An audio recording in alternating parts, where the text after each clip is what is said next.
ठरलं तर मग या मालिकेच्या येणाऱ्या भागामध्ये आता मधुभाऊंना अर्जुनच्या पायाशी नाक घासत आपल्याला स्वतःला वाचवण्यासाठी जायला लागणार आहे. कारण मधुभाऊंची एक चूक आणि मधुभाऊंना जन्मठेपेची शिक्षा सुनावली जाणार आहे. मागील भागात आपण पाहिलं आहे, जोशी वकील स्वतःहून मधुभाऊंच्या इथे आलेले आहेत आणि त्यांनी मधुभाऊंना मी तुमची केस फुकटमध्ये लढतो असं सांगितलंय. कोणी कोणासाठी कामं फुकटच करत नसतो. मागच्या म्हणजे आपल्याला गेल्या 2-3 महिन्याच्या भागामध्ये दाखवलेलं होतं की अर्जुनवरती आता इकडे बार काउन्सिलिंग बसलं होतं आणि या बार काउन्सिलिंगमध्ये अर्जुनला डिवचणारा एक वकील तो दुसरा तिसरा कोणी नसून तोच जोशी वकील असतो आणि त्या जोशी वकिलाला अर्जुनने मारण्याची धमकी देऊन त्याला आता कोर्टामध्ये मारहाण केलेली असते.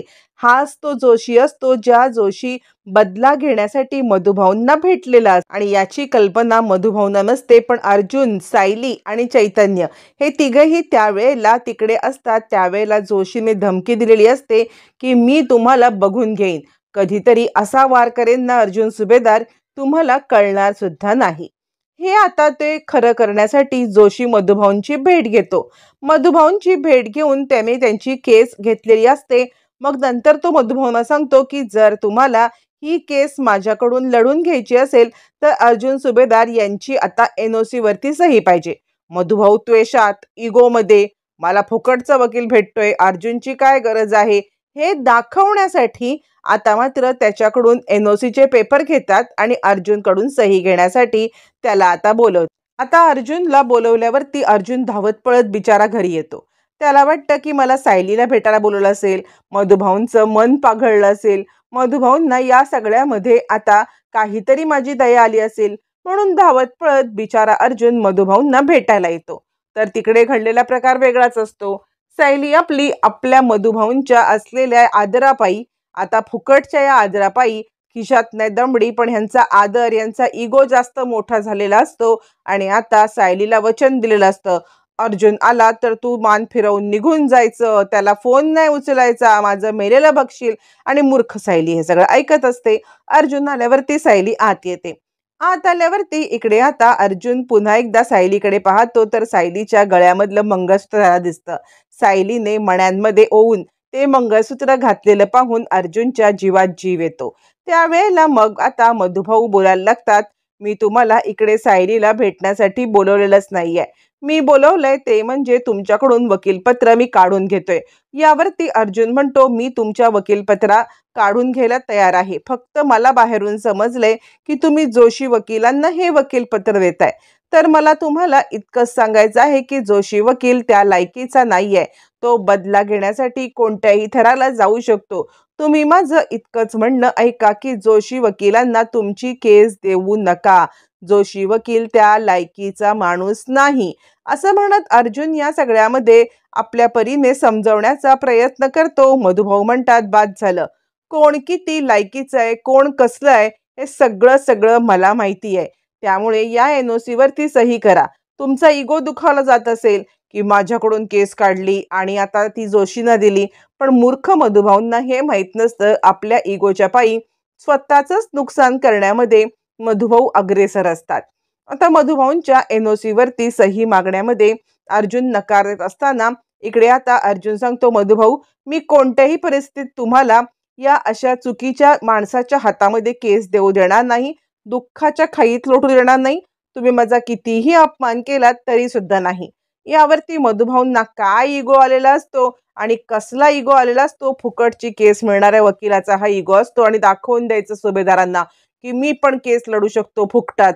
आणि आता अर्जुन नकार देऊन तिकडून निघून जातो. ज्या वेळेला अर्जुन नकार देऊन तिथून निघून जात असतो त्यावेळेला मधुभाऊ त्याला अडवतात, थांबा अर्जुन सुभेदार, तुम्हाला याच्यावरती सही करायला लागेल सायलीसाठी.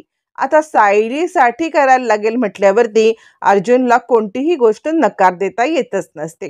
बिचारा अर्जुन त्याच्यावरती सही करायला तयार होतो आणि या सगळ्यामध्ये मधुभाऊंना वाटतं, चला आपला इगो जिंकला, आपण जिंकलो, अर्जुन सुभेदारला पायाशी आणलं, कशी त्याची मस्ती उतरवली, कसं मी या सगळ्यामध्ये आता त्याच्याकडून केस काढून घेतली, असा इगोच्या आता खोट्या इगोच्या पायी मधुभाऊ जन्मठेपीपर्यंत पोहोचणार असतात आणि पुन्हा अर्जुनच्या पायाशीच येणार असतात.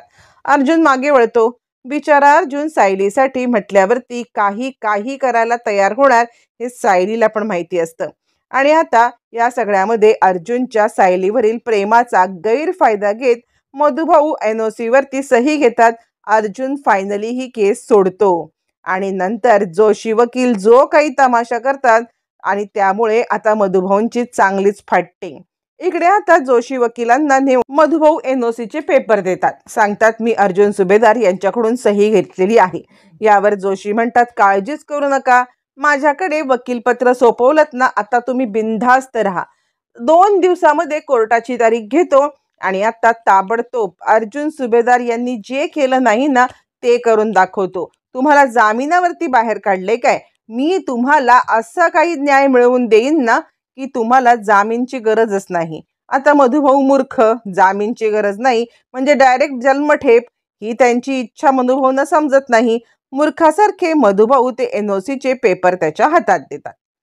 NOCचे पेपर हातात दिल्यावरती जणू काही स्वर्ग जिंकल्याचा आनंद करत आता मात्र तो मूर्ख माणूस पटकन आपल्या कोर्टाची तारीख मागून घेतो. आता 2 दिवसानंतरची कोर्टाची तारीख मिळते. इकडे अर्जुनला कुसुमने फोन करून सांगितलेलं असतं. कुसुम अर्जुनला सांगते की मधुभाऊंची या सगळ्यामध्ये 2 दिवसाची तारीख मागून घेतली. आता चैतन्य आणि अर्जुन हे आता आधीचे वकील असल्यामुळे वकीलपत्र सोडण्यासाठी त्यांना तिकडे यावंच लागलेलं असतं. म्हणजे आता कोर्टामध्ये त्यांना सांगायला हवं होतं की मी ही केस सोडतोय म्हणून, किंवा मी ही केस स्वखुशीने सोडतोय, असं सगळी कारणं सांगून केस सोडण्याची प्रोसिजर असते. म्हणून अर्जुनला यायला लागतं. वकील साहेब सांगतात अर्जुन सुभेदार तुम्ही ही केस का सोडताय. यावर ते जोशी वकील उभे राहतात आणि अर्जुन सुभेदार यांनी मधुभाऊंच्या केसमध्ये खूप मोठी हलगर्जीपणा केल्यामुळे मधुभाऊंना या सगळ्यामध्ये ही केस सोडणं म्हणजे अर्जुन सुभेदार यांना ही केस सोडण्यासाठी मधुभाऊंनी सांगितलेलं आहे. त्यामुळे मधुभाऊंच्या या सगळ्या ह्याच्यामुळे आता ही केस सोडायला आता अर्जुन सुभेदार तयार झालेत. कारण मधुकर ठाकूर यांचीच अशी इच्छा आहे. असं म्हणत या सगळ्यामध्ये फायनली सगळं खापर आता मात्र फोडलं जातं, ते म्हणजे अर्जुनच्या डोक्यावरती. मग आता केस सुरू होते. केस सुरू झाल्यावरती इकडे आता सगळ्यात घाणेरडा पवित्रा घेत जोशी वकिलांनी जी बाजू मांडलेली असते ती एकदम खतरनाक असते. जोशी वकिलांनी या सगळ्यामध्ये आता सांगितलेलं असतं की अर्जुन सुभेदार यांनी जे काही पुरावे गोळा केले ते सगळे पुरावे खोटे आहेत. म्हणजे त्यांनी आश्रमामध्ये जाऊन पुरावे मॅन्युपुलेट केलेत आणि हे सगळं केलेलं आहे. तुम्हाला हवं असेल तर तुम्ही अर्जुन सुभेदारांच्या विचारण्याऐवजी मधुकर ठाकरांना विचारा की त्यांनी काय फसवणूक केलेली आहे. असं म्हणत जोशी आता अर्जुनच्या पर्सनल आयुष्याचे वाभाडे काढायला लागतात. जोशी सांगायला लागतात की या सगळ्यामध्ये अर्जुन सुभेदार यांनी त्यांच्या घरच्यांना, त्यांच्या मिसेसच्या घरच्यांना फसवण्यामध्ये कोणतीही कमतरता केलेली नाहीये. या सगळ्यामध्ये अर्जुन सुभेदार यांनी कॉन्ट्रॅक्ट मॅरेज केलं आणि त्यांनी अख्ख्या जगाला फसवले. अशा माणसाने पुरावे मॅन्युपुलेट केले तर त्यात काही वावगं नाही ना. यावरती जज साहेब म्हणतात ह्या सगळ्यामध्ये अर्जुन सुभेदार यांचं पर्सनल लाईफ कुठून आलं. अर्जुन उभा राहतो आणि माझ्या पर्सनल लाईफचा आणि याचा काही संबंध नसावा असं मला वाटतं.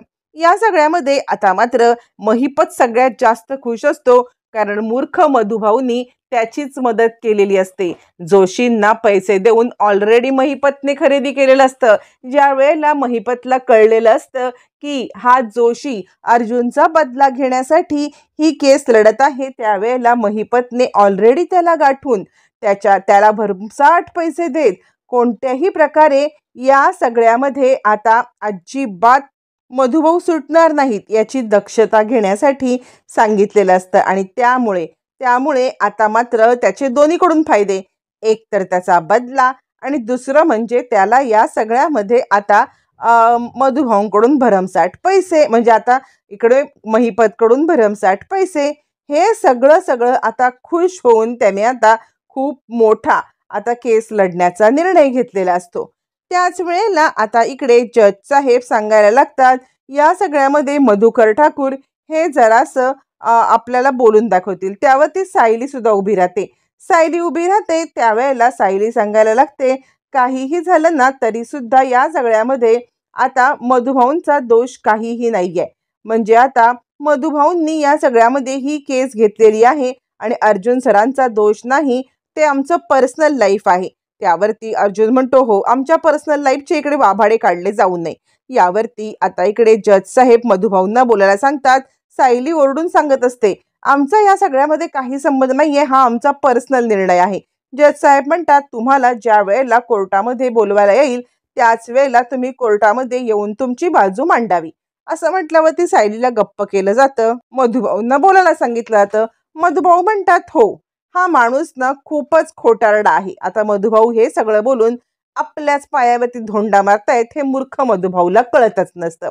मधुभाऊ सांगतात, हो, यांनी माझ्यासोबत माझ्या मुलीसोबत लग्नाचं नाटक केलं आणि त्या संदर्भात कॉन्ट्रॅक्टसाठी केस लढायला घेतली. आता जे बोलायचं नाही आपल्या पायावर धोंडा मारायला तेच मधुभाऊ बोलून मोकळे होतात. यांनी या सगळ्यामध्ये माझ्या मुलीसोबत कॉन्ट्रॅक्ट मॅरेजचं नाटक केलं. कॉन्ट्रॅक्ट मॅरेजचं नाटक करून यांनी माझ्या मुलीला 1 वर्षभर केस लढवण्यासाठी हे केलं आणि त्यानंतर यांच्या घरच्यांनी धक्का देऊन माझ्या मुलीला आता पाठवून दिलं. असं म्हटल्यावरती आता इकडे अर्जुन म्हणतो, हे बघा, मी परत सांगतोय, ज्या केसचा याच्याशी काहीही संबंध नाहीये. मी तुम्हाला सांगण्याचा प्रयत्न करतोय, तुम्हाला कळत का नाहीये? यावरती आता इकडे जोशी वकील सांगायला लागतात, याचा संबंध आहे. कारण मला ते सांगायचं आहे तुम्हाला की या सगळ्यामध्ये जे काही घडलंय ना त्याच्याशी मधुभाऊंना फसवलंय त्या अर्जुन सुभेदार यांनी, घरच्यांना फसवलंय अर्जुन सुभेदार यांनी. जर का हा माणूस सगळ्यांना फसवू शकतो तर या केसचे पुरावे सुद्धा मॅन्युप्युलेट करू शकतो आणि त्यामुळे आत्तापर्यंत जे केसचे पुरावे आता यांनी गोळा केले ते सगळे रद्द करण्यात यावे आणि ही केस नव्याने सुरू व्हावी, असं म्हणत जोशींनी जबरदस्त टोला लगावलेला असतो. इकडे महिपतच्या तोंडावरती हसू येतं. आता इकडे साक्षी विचार करते, वा वा वा, स्वतःच्याच इगोने हा मधुकर ठाकूर पूर्णपणे मूर्खासारखा अडकलेला आहे. या सगळ्यामध्ये त्याला मूर्खाला कळतच नाही. ही स्टोरी सांगून त्यांनी स्वतःच्याच पायावरती धोंडा पाडून घेतलाय. आणि आता या सगळ्यामध्ये मग मधुभाऊंना जज साहेब सांगायला लागतात, ठीक आहे, तुम्ही जर का मधुकर ठाकूर स्वतःच बोलत आहात की हा वकील तुमच्या या सगळ्यामध्ये तुमची मदत करतच नाहीये, खोटारडा आहे, तर आत्तापर्यंत तुम्हाला मिळालेला जामीन पण मी रद्द करतोय, कारण याने खोटच बोलून जामीन काढला असेल. त्यावरती अर्जुन म्हणतो, थांबा, मी लॉर्ड चुकीचं बोलतायत. यावरती जज साहेब सांगायला लागतात, अजिबात नाही, मी जे बोलतोय ते योग्यच आहे. जर का स्वतः तुमचे क्लायंट सांगतायत की माझा वकील खोटारडा आहे, तर मी या सगळ्यामध्ये तुमच्यामध्ये कसा काय विश्वास ठेवू? अजिबात विश्वास ठेवणार नाही, असं म्हणत जज साहेब मधुभाऊंना आता इकडे मधुभाऊंचा डाव मधुभाऊंवरतीच उलटलेला असतो आणि आता मधुभाऊ हतबल होऊन पाहत बसतात. आत्तापर्यंत माझा इगो, मला फुकटच्या वकिलांनी मधुभाऊंचे 6-12 वाजवलेले असतात. जज साहेब म्हणतात, तुम्हीच तर म्हटलात ना की तुमचे वकील हे खोटारडे आहेत. मग आत्तापर्यंत केलेले सगळे त्यांनी दाखवलेले पुरावे हे सगळे आम्ही अमान्य करतो आणि तुम्हाला पुन्हा एकदा जेलमध्ये टाकतोय. काहीही झालं तरी तुमच्या वकिलांनी नवीन जोपर्यंत पुरावे आणून दिले जात नाहीये तोपर्यंत या सगळ्यामध्ये तुम्हाला अजिबात सुटका नाही, असं म्हणत मधुभाऊंना सडेतोड फडाफड उत्तर देत आता कोर्टामध्ये शिक्षा पुन्हा सुनावली जाते. आता या सगळ्यामध्ये सायली रडायला लागते. सायली आता अर्जुनकडे येते. अर्जुन म्हणतो, 1 मिनिट, तुम्ही असं कोणतंही हे करू शकत नाही. क्लायंटने जरी बोललं असलं तरी ते आमचं पर्सनल आहे. या सगळ्यामध्ये तुम्ही आता हे असं वागू शकत नाही. आता मधुभाऊ अर्जुनकडे पाहतात, जावई बापू वाचवा. आत्ता ह्याला जावई आठवतो. आत्तापर्यंत अर्जुन सुभेदार माझी केस जोशी लढणार असे म्हणणारे मधुभाऊ साप विरघळून जातात.